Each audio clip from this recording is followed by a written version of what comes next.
My only brother is 24 years old and he lives in Ohio with my parents. He is 100% dependent upon their care 24 hours a day.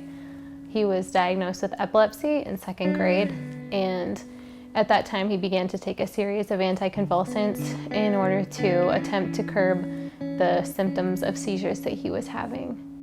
His epilepsy is not localized in a specific part of his brain. It actually stems from a variety of places in his brain, which is why it's nearly impossible to regulate with a variety of anticonvulsants. It has specifically been over the past few years that his health has really started to decline.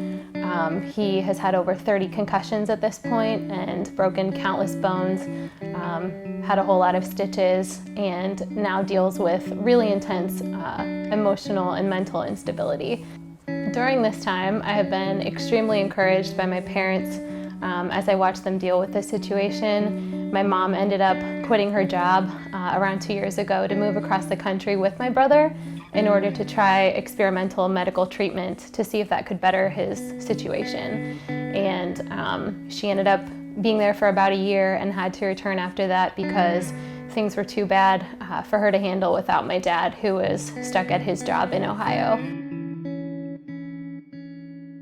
My parents both tell me that after countless nights of little to no sleep and tears and pain and frustration and anxiety and uncertainty and anger, that it's something that they wouldn't trade for anything because of where it's brought them. And seeing that kind of faith and that kind of fruit from the circumstance just gives me an incredibly deep hope in the midst of a very dark and difficult circumstance, and enabled us to look with hope toward the future where things are still uncertain, where my brother is still entirely dependent upon my parents, where his health continues to decline, where he continues to have very depressed moments. This suffering that Michael has endured has served to bring us closer together than we ever have been in our lives.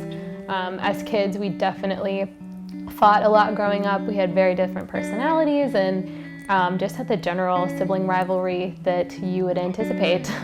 It's extremely difficult to be away from my family here in Baltimore while they are in Ohio, 6 hours away, dealing with such difficult circumstances. And in the midst of that, I definitely feel a decent amount of guilt in leaving and not being there every second to deal with it the way that they are.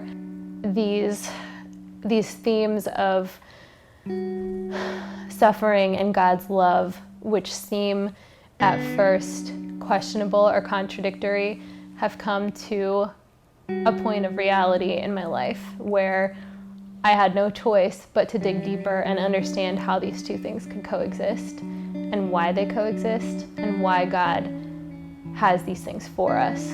And it has caused me to have a deeper faith than I ever have in my life, and to